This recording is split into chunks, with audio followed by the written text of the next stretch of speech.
Scott, welcome, buddy. Thank you very much for having me. Well, I don't usually do podcasts. I'm usually just a loner over here like yourself. But I heard you last week talking about, debt ratios and credit card debt and all that. And I've been speaking that since the beginning of the year, kind of giving a little bit of a rampage out there about what's going on. And of course, everything else out there. And I just heard you. And last week I was talking about the inventory rising, the highest it's ever been. And I said, man, we need to talk about this a little bit. Let me hear you guys. Between the two of us, we can flail our hands together and make a speech out here. But Sure. yeah, I just want to say, it's great to have you on board, Scott what is it, DiGregorio, right? And Close enough. and from Neil Home Loan, right? And I just want to say that Jennifer and I met Scott a few years ago at a Larson class. We were going there to get some CE credits, and we met Scott, and I got attracted to him because he was flailing his arms up there, speaking as fast as I do, and I knew he wasn't a Florida boy. But I got attracted to it, and I talked to him after the class, and then just kind of kept in touch with him on and off. But more importantly, I started seeing him doing some short little clips out there, and he was resonating with me on some of the things that he was talking about. And we were doing our own little podcast, and Scott's down in the Cape Coral area toward Fort Myers and so on. So we don't interact as much, but he does handle some things for us that we can't get done anywhere else in a known free world. So he does have his fingers on the pulse of what's happening out in the marketplace. So anyway, I invited him. I said last week I heard him talking about the $1.1 trillion worth of debt out there, credit card debt, which nobody's really talking about. But the talking heads out there, and I don't mean it disrespectful. I just I make fun of some of the things that are going on out in the known free world, because we're in the glass mirror out there. We're in the street. We're touching people every day. We're knocking on doors, and the people kind of talking heads out there are reading stats. They've got a battery of people that are doing focus groups, which I've done focus groups. I came from marketing, so I've done those, and we sell them as being real. To be honest with you, and they can be real, but they really are a bunch of people that come in and kind of tell you what you want to hear, not necessarily what's really going on, because they're not the people actually buying, right? They're the people that are telling you stories. And so, you listen to the talking heads and you hear these stories, and each week the story is a little bit different out there. But you and I are hearing the real stories, and we try to interpret those stories and try to kind of guide our audiences to what we're hearing. And then, of course, we put our own spin on it sometimes, but every week we talk every week, and we try to keep people up to date. And that's big. That's a big difference than the talking heads coming out once a month, which is, in the data that they're using is a month old, right? It's not weekly, right? So, and that's a big difference. But yeah, I thought maybe you can kind of give a little piece of what you're seeing out there these days. I know the last 2 weeks inventory nationally has risen, right? We come off of Labor Day. Labor Day, you don't get a lot of inventory, but I've been talking that the week after we almost hit 10,000 nationally, which was a big deal. And now for second week, we just had last week big inventory. This week inventory rose again about 2%, right? So that's something. And interest rates are up, right? So and they're still climbing. So I don't know what all that means yet, other than the buyers aren't buying stuff off of that inventory because of the interest rates out there. Cash buyers are there, and us. We're not coming to guys like you. Yeah. We got cash buyers out there, but it's funny. You probably just saw we had one of our properties just went in 5 days, a brand new property, and that was a finance deal. So there's more finance deals kind of shaking loose, which is surprising us, but they are happening out there. So tell us your story. I know you did quite a few deals while the interest rates were starting to climb a little bit. I don't know what's cooking for you guys right now, but what's happening. Yeah, I mean, look, I've been doing this since the 90s, Phil, and the economic landscape that we're sitting in is murky and muddy and confusing, and there's a lot of misinformation out there. There was an article that came out a couple months ago in Forbes magazine that really pointed out some pretty concerning discrepancies in the employment numbers. And for people that follow me on Facebook, and I'm everywhere at Fort Myers Mortgage Expert on all the social channels, but you'll know that I have been talking about the BS unemployment numbers all along. Okay, the real unemployment numbers, something called the U7, that talks about if you get let go from $100,000 a year job and you pick up a job at McDonald's, you're not counted in the unemployment number. Well, I'm pretty sure that person feels very unemployed at the time. So the U7 number is the real number. And while we've been going through this whole journey through COVID and everything over the last handful of years, I've just seen more and more discrepancies. In the Forbes magazine article talked about the fact that ADP last spring retooled how they calculate unemployment. And ever since then, and this is a quote from the article, says, ever since then, their numbers seem, quote unquote, out of whack. So there's just a lot of discrepancies. And one of the things that I've, always prided myself on is being able to give proper financial advice to people, right? Like, the cyclical nature of things and all of that is a thing. But when I look at what's going on in this economy, it's concerning. If you look at the savings rate, when all of the stimulus money started, the savings rate went up and debt plummeted. And then there was a lull where debt started to increase and the savings kind of stabilized. Then there was another round of stimulus checks and a lot of good things happened. But what happened, and this is my take on it, what happened is all of that stimulus money enabled people to live above their means for quite some time. And, some people got a little bit of stimulus money, but plenty of people got a lot of stimulus money. And the way it seems to me is that people have continued that lifestyle. And I say that because if you look at when the last stimulus check went out, about 30 or 60 days after that, you started to see savings rate plummets and credit card rates or balances increase. Right. And that has continued to happen and happen. Like you said, we talked a lot about this last week. Credit card balances surpassing $1 trillion now at 1.1. This is unheard of numbers. And not surprisingly, and by the way, this is referenced in that same Forbes article, which if you guys want to look it up, it's called No Soft Landing, The Data Say So is the name of the article. I'm sure you could Google it, but it has in there that the amount of delinquencies that are starting on automobile loans, on credit card debts and everything else is starting to jump, because one of the things that myself and others were confused about is how the heck is the economy still seemingly good, right? Like it's not. I mean, corporate bankruptcies are up 25%. It's a staggering number.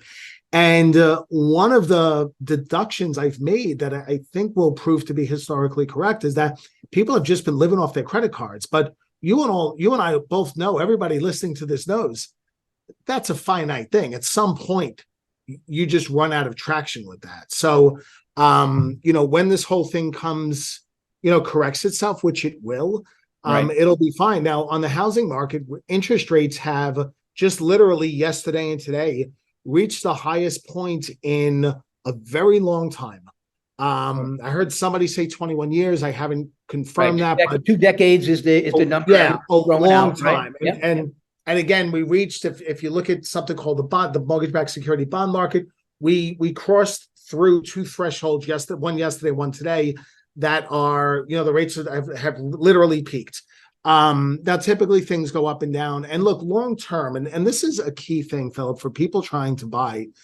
My opinion is that the reason why you're seeing some finance deals is because, the stock market, people are a little nervous with, understandably. We will end up in a recession. Recessions typically hit the S&P about 30%.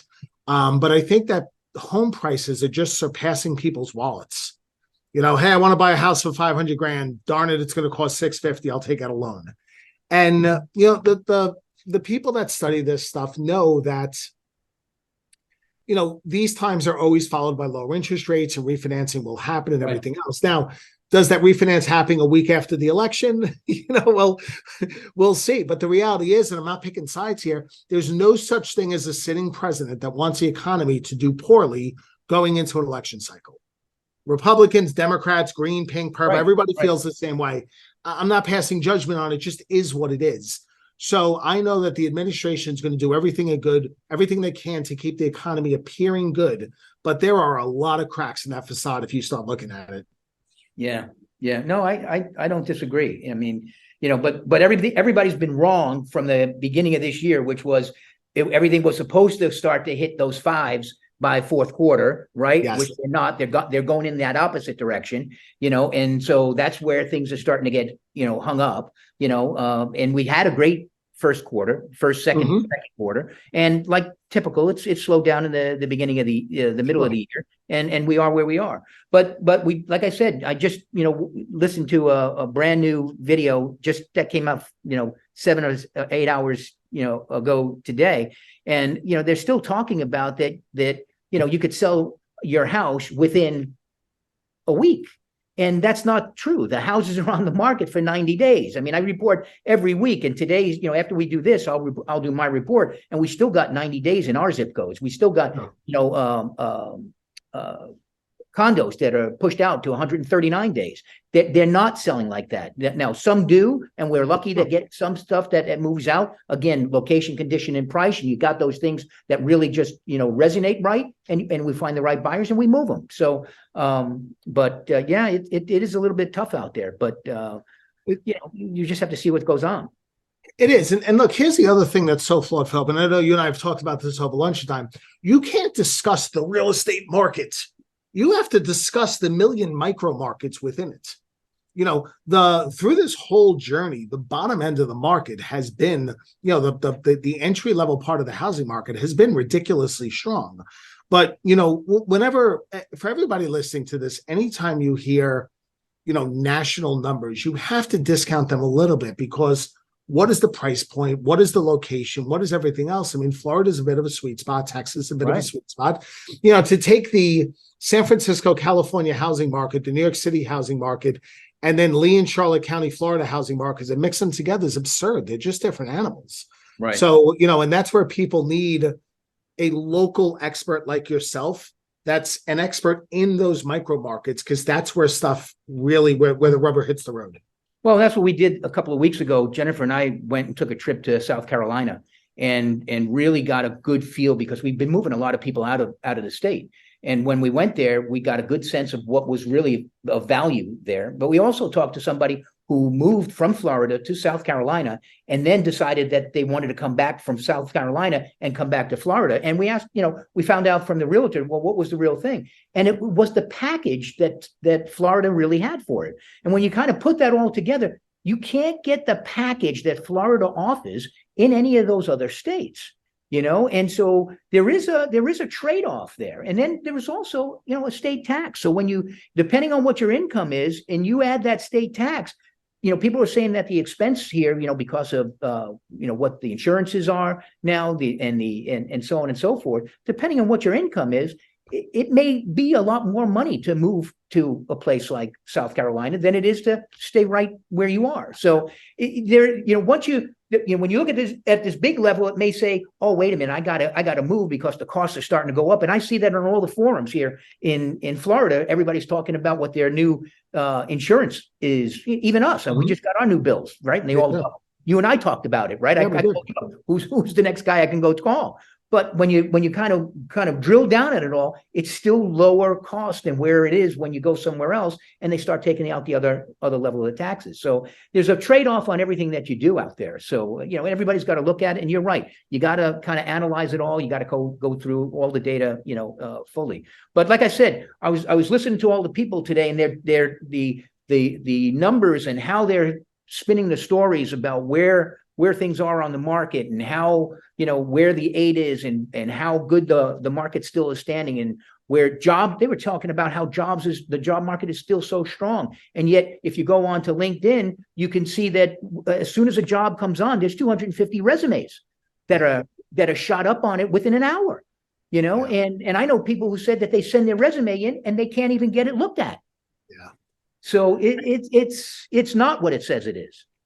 It's really not, Philip. And again, I mean, if you look at some of the data, the discrepancies in some of the employment data and stuff is really glaring. And I encourage everybody to read that article. But The reality is this: we are walking into a recession. The soft landing thing that's being talked about is just not a thing. From a client standpoint, though, here's what I know: 91% of Americans never speak to a financial advisor. And you know that holistic, being a certified mortgage planner, holistic financial integration in the mortgage decision is my thing. It's always been my thing. And the reality is this: most people don't really know their finances. Most people, a paycheck comes in, they pay their bills, the rest of the money vanishes. You and I are old enough to remember the days that we balanced our checkbooks. That's not really a thing anymore. People don't really have eyes on where the money's coming and where is it going. And the challenge in a high inflation, volatile economic situation like this is it creates a lot of fear. And sometimes fear is a really good thing, but sometimes it's not. If fear causes you to go and get educated on a subject, that is a great fear.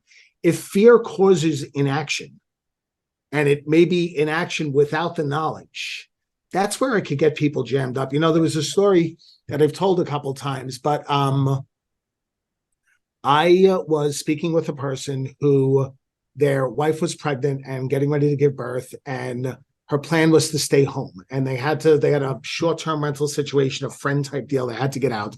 They were paying a third of what rent should cost. And I immediately knew that she wasn't going to be able to take the year off with her baby because we were going to need a second income. Whether she was buying or renting, we needed a second income. And I got her to the realization that she wasn't going to have that time. It was a tough conversation. It was on Zoom. She was crying, husband consoling. It was a difficult talk. But when we were done and she kind of gathered herself, he looked at me, he said, and this is the punchline. He goes, "I'm so angry, Scott." And I said, "Why?" He said, "A couple of years ago, I was pre-approved to buy $275,000 house." He said, "And I didn't pull the trigger. And now I'm looking at 200 grand more than that." He said, and the punchline is this. He goes, "I wish the people I was working with had pushed me a little further." Now, I'm not saying push people because you want to for selfish reasons. We have to guide people through the fear to determine, is the fear well-founded or is the fear not? I was talking with the client a half hour ago, and he was talking to me. He's like, "Look, this is a big payment." And when I was done with everything, I'm like, "Look, I understand your payment's doubling, but your entire debt load is 30% of your income. And you're expecting a 20% raise in 3 years." And he was like, "Well, yeah, man, when you say it like that, I guess it's not." I said, "Look, I understand the fear, but let's look at your numbers." And those are the conversations that need to take place at a higher level. And unfortunately, the mortgage banking industry and the real estate industry typically does not dive as deep as you and I do. Yeah. Yeah. Well, I have an acronym for fear. It's false education appearing real. And 100%. It right? is. It very often is. And you're right. It needs to be explained. And, that's your business. You know what I mean? Sure. So that's what it is. Yeah, man. It's not really a tough deal out there. It is what it is. And our job is to just, explain things, as they are. I don't see the business as a bad time right now, to be honest with you. We're doing a good piece of business.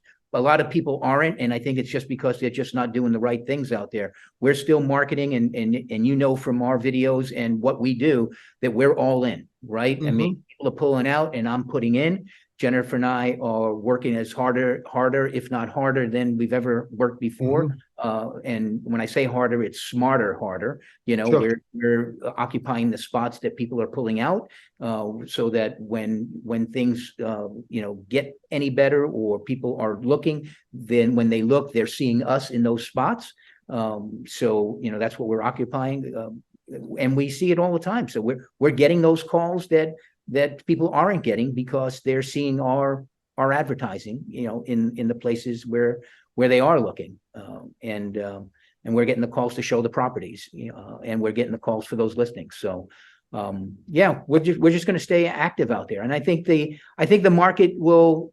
We're just going to come into our season now, as you know, and while everybody else is going to start to turn dark because it's winter, and that's what these talking heads are talking about right out there. Sure. We're sitting here going, well, we're just going to start to get active, and then you go look at some of those cities now. I mean, they're getting crushed with the immigration stuff again. And who knows, what other fun things are going to happen with the elections coming up, Sure.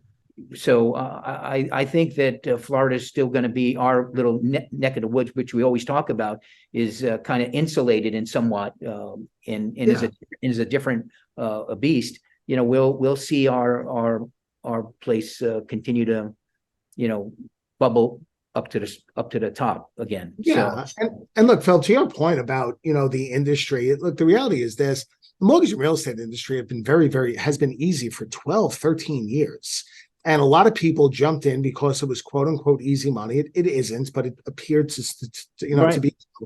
And, in a market like this, success comes from a couple of things. Number one, having a solid foundation of raving fans, people who we have served properly and we have served right for a lot of years. It comes from understanding that markets like this require us to handle things differently. I'm using PMI in a strategic way to help people mitigate an appraisal gap strategy and help them get their offers accepted. I was talking with a client earlier who converted his primary residence into a rental 2.5 years ago. And I was like, bro, you got to sell the house. And he said, what are you talking about? I said, if you have that any longer, you're going to lose out on the capital gains exemption. And I talked him through it and I ran all the math with him and he thought, oh my goodness, that's $100,000 in taxes. Yeah. I'm like, yes, I know, like you got to sell it and then buy a like-kind property and blah, blah, blah. So it's a matter of thinking outside the box in a market like this, asking not the standard question, but all of the questions. Right. So we could really guide people. There was a first-time home buyer that I steered towards a duplex because what they could genuinely afford was not high enough to buy a home or a condo in this market. And, I took the extra step. They were young. Parents, if the place with the other side was vacant, could help them out for a month or two here and there, because that's the other piece of it, right? We got to make sure that not only whatever we put them in is good today, we got to make sure from your standpoint, from real estate standpoint, this is a good investment. And from my standpoint on the debt side of the equation, that this isn't going to jam them up down the road. But if we're doing the right things, we're thinking outside the box and we're serving our clients well, business will always be good. But if you jumped in for easy money 6 years ago, you should probably go back to doing what you were doing beforehand. Yeah, you're out. Yeah, exactly. Yeah. And that's capitalism at its finest. That's exactly how it should work. Right. Well, that's great, man. I'm glad you came on, man. I appreciate it. Thanks for having me. All right. That's great, man. Why don't you give your contact information? Yeah. So Scott DiGregorio, you could reach me at FortMyersMortgageExpert.com. You could find me there on every platform that's out there. I have a robust YouTube channel. And or you could just give me a call directly at 239-910-6040. If you have any creative challenges or something's not going well, or you just want a second opinion or whatever, just give me a call. I'm always here to help. Scott, great having you on board, man. We'll talk to you real soon. All right. Take care. Bye-bye. Thank you. Bye-bye.